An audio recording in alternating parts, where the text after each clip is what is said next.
you recognise a Trollin? In the 80s He-Man cartoon, it was a simple question due to the artwork and the use of stock footage. Each character was clearly identifiable from the shape and colour of their eyes, their face coverings, hat, hair and gown. Occasionally, they might have another distinguishing feature, like a protuberant nose beneath the scarf.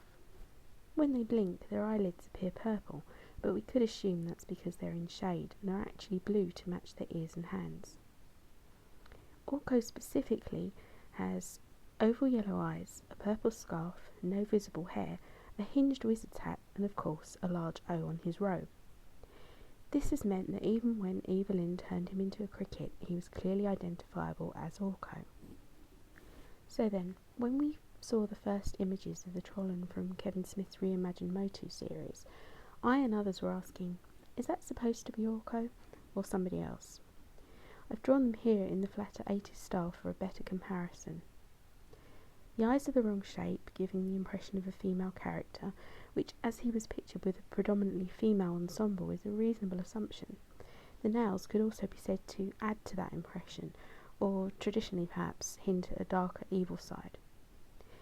This still from later in the series gives the same impression though, so it's not just the early marketing. The ears are too large and don't really look like those of a Trollin, and the face covering is actually too low. More on that in a bit. I know the clothes are part of the progression of this particular story, but as an early promotional image it doesn't inspire that instant recognition or the nostalgia we keep hearing about. Now don't get me wrong, I actually think this is a cool design, suggestive of an interesting character, but it's not Orko. If anything, it could be some kind of Tuvix style cross between Orko and Driel, due to a spell gone wrong. Not something I really want to see, but it would work in the universe we're watching.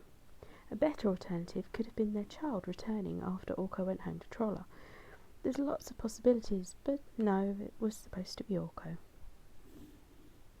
Given the level of skill shown in the overall animation, we have to assume that the character designs were by choice instead of a lack of ability, in which case, where were they going with this one? I mentioned earlier that the scarf is too low because it doesn't actually cover the face. Trollin faces aren't supposed to be black bubbles, they're hidden in shadow by their hats and face coverings because of a cultural belief that they should only show their faces to someone they love. Now for the geeks out there, I am aware of one instance that could be used to justify this look, but it's basically just a small animation gaffe that should be ignored. Fans do love to create theories based on these little things, but unless they're incredibly inventive and add substantially to the plot, we generally don't want them exploited as plot lines. But I doubt the creators of the series even know about this. So I ask again, where are they going with this? Are these things we should really be getting annoyed about? No. And I'm not. What I'm trying to point out is that this is emblematic of how the whole series was made, and it wouldn't have taken much effort to get it right, from the animation to the character development and the storytelling. With a little thought, care and respect at every level, Masters of the Universe could have been incredible, but instead it just represents another missed opportunity.